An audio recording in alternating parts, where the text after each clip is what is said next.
Hi hello welcome to Sripriya's kitchens. இன்றைக்கி நம்ம என்ன பார்க்க போகிறோன்னா, வெல்லம் வச்சு ஒரு மாங்காய் பச்சடி எப்படி பண்ணுறதுன்னு பார்ப்போம் வாங்க. இது என்னோடய ஸ்டைல் இல்லை, மோஸ்ட்லி ஆந்திரா சைடு இந்த பக்கம்லாம் இந்த மாதிரி தான் செய்வாங்க. ரொம்ப நல்லாயிருக்கும், சாப்பிட்றதுக்கு அவ்வளோ டேஸ்ட்டாக இருக்கும். நல்லா ஒரு அரை ஸ்பூன் நான் கொஞ்சம் மாங்காய் தான், அதனால் அரை ஸ்பூன் மிளகு, அரை ஸ்பூன் வெந்தயம் போட்டு நல்லா ரோஸ்ட் பண்ணிகிட்ருக்கேன். அது நல்லா சிகப்பாக கலர் மாறணும் வெந்தயம். அந்த மாதிரி மாறினதுக்கப்புறம் எடுத்து மிக்சியில் பவுடர் பண்ணி வச்சுக்கோங்க. நெக்ஸ்ட் ஆயில் போட்டுக்கோங்க. ரொம்ப சிம்பிள் தான், பட் ஆனால் அவ்வளோ டேஸ்ட்டாக இருக்கும் சாப்பிட்றதுக்கு. ஆயில் போட்டுக்கோங்க. ஆயில் போட்டு கடுகு போட்டு உளுத்தம்பருப்பு போட்டு ஜஸ்ட்டு மாங்காவை போடுங்க. நம்ம கட் பண்ணி வச்சுக்க மாங்காய் இது ரொம்ப கல் மாங்காய் மாதிரி இருக்குங்க. கரையவே கரையலை. சாம்பாரில் போட்டாலும் கரையலை, இந்த பச்சடி பண்ணாலும் கரைய மாட்டேங்குது. அந்த மாதிரி ரொம்ப ஸ்ட்ராங்காக இருக்குது மாங்காய். அந்த செத பகுதி நல்லா கடுகு உளுத்தம்பருப்பு போட்டு பொரியட்டோன்னு மாங்காவையும் போட்டு ஒரு வதக்கிட்டு மஞ்சப்பொடி, மிளகாப்பொடி வந்து நம்ம மிளகு அங்கே ஆட் பண்ண போகிறோம். அதனால் பார்த்து போட்டுக்கோங்க உங்களுக்கு காரம் எப்படி வேணுன்றது. ஆக்சுவலாக நான் நல்லாவே காரம் போட்டேன். அந்த மாங்காய்க்கு நான் போட்ட காரம் கொஞ்சம் அதிகம் தான், கரெக்டாக தான் இருந்ததுன்னு நினைக்கிறேன். நல்லா தான் இருந்தது சாப்பிட்றதுக்கு. மிளகாப்பொடி போட்டுட்டு உப்பு போட்டுட்டு தண்ணி நல்லா ஊற்றி, இந்த மாங்காய்க்கு நான் கொஞ்சம் அதிகமாக தண்ணி விட்டேன். அவ்வளோ தண்ணியெல்லாம் மாங்காய்க்கு தேவைப்படாது, அது நல்லா வெந்துடும்.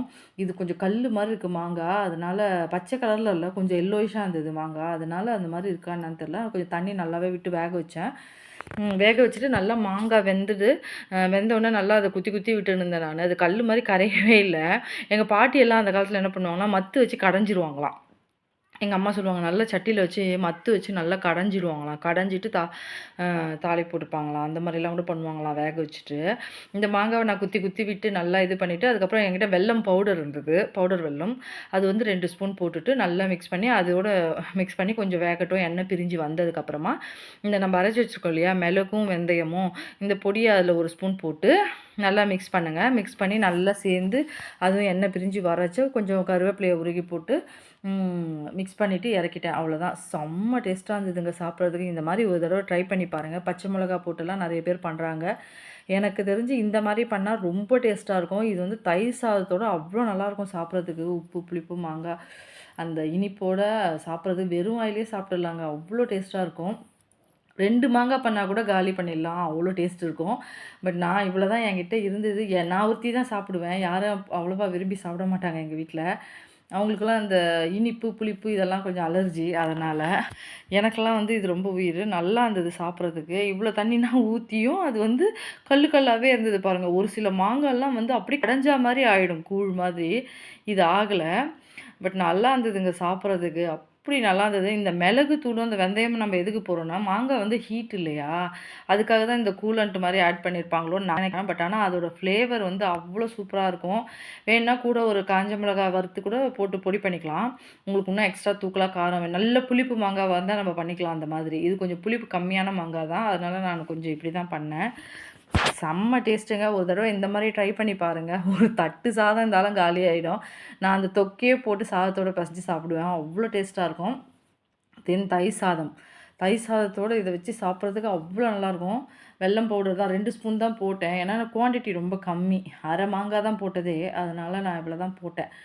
நல்லா பண்ணுங்க. 2 மாங்காய் கூட வச்சு பண்ணிங்கன்னா, ஒரு ஸ்டோர் பண்ணி வச்சுக்கிட்டோம்னா நல்ல ஒரு மாதம் கூட ஒன்றும் ஆகாது. ஃப்ரிட்ஜில் தேவைன்றப்ப எடுத்து ஒரு ஸ்பூன் வச்சு சாப்பிட்டுக்கலாம். அவ்வளோ நல்லாயிருக்குங்க இந்த மாதிரி பண்ணி பார்த்தீங்கன்னா. ட்ரை பண்ணி பாருங்களேன், உங்களுக்கு பிடிக்கும்னு நினைக்கிறேன். நீங்கள் டேஸ்ட் ஒரு தடவை பண்ணிட்டீங்கன்னா இதை விடவே மாட்டீங்க. இந்த மெத்தடில் தான் பண்ணுவீங்க, அவ்வளோ நல்லாயிருக்கும் சாப்பிட்றதுக்கு. இது வந்து எங்கள் வீட்டுங்களில் பண்ணுற ஸ்டைலாக என்னான்னு எனக்கு தெரியல. நிறைய பேர் நெட்டில் பார்த்துருக்கேன், மாங்காவை கூட பச்சை மிளகாய் போட்டு நல்லா வேக வச்சு தாளிப்பு போட்டுடுறாங்க. அது தெரியல எனக்கு, நான் சாப்பிட்டதில்ல அந்த மாதிரி. இது எங்கள் வீட்டுங்களில் எப்பயுமே பண்ணுவாங்க. எங்கள் பாட்டியெல்லாம் இந்த மாதிரி மாங்காவை வேக வச்சு நல்லா கடைஞ்சிருவாங்களாம். கடைஞ்சிட்டு அதுக்கப்புறம் தாளிப்பு போடுவாங்களாம். அந்த மாதிரிலாம் கூட பண்ணுவாங்களாம். ரொம்ப நல்லாயிருக்கும்னு சொல்லுவாங்க எங்கள் அம்மா. இது எங்கள் வீட்டுங்களில் இந்த மாதிரி தான் பண்ணுறது. அதான் நான் உங்களுக்கு பண்ணி காட்டணும்னு ரொம்ப நாளாகவே யோசிச்சுட்டே இருந்தேன். அந்த மாங்காய் பச்சடி பண்ணி காட்டணும்னு ஒரு தடவை பண்ணேன். வீடியோ எப்படியோ மிஸ் ஆகிடுச்சு. எப்படி மிஸ் ஆகிடுச்சின்னு தெரியல. அதனால் என்னால் ஃபோட்டோ கிளிப்பிங்ஸ் மட்டும்தான் போட முடிஞ்சுது. இந்த மாதிரி எனக்கு டீட்டெயில்டாக போட முடியல. அதனால தான் சரி, இன்றைக்கி அமாவாசைக்காக பண்ணது தான் இது.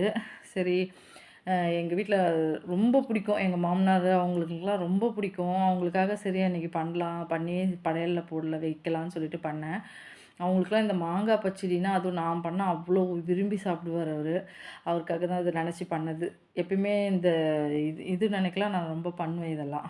அமாவாசைக்கு, திதிக்கு இதுக்கெல்லாம் வந்து வெல்லம் வச்சு பண்ணுவேன். அவருக்கு அவ்வளோ பிடிக்கும் அது. அதனால் உங்களுக்கும் பிடிக்கும் தான் நான் நினைக்கிறேன். பிடிச்சிருந்தா லைக் பண்ணுங்கள், ஷேர் பண்ணுங்கள், சப்ஸ்கிரைப் பண்ணுங்கள். என்னோடய சமையல் எப்படி இருந்ததுன்னு சொல்லுங்கள்.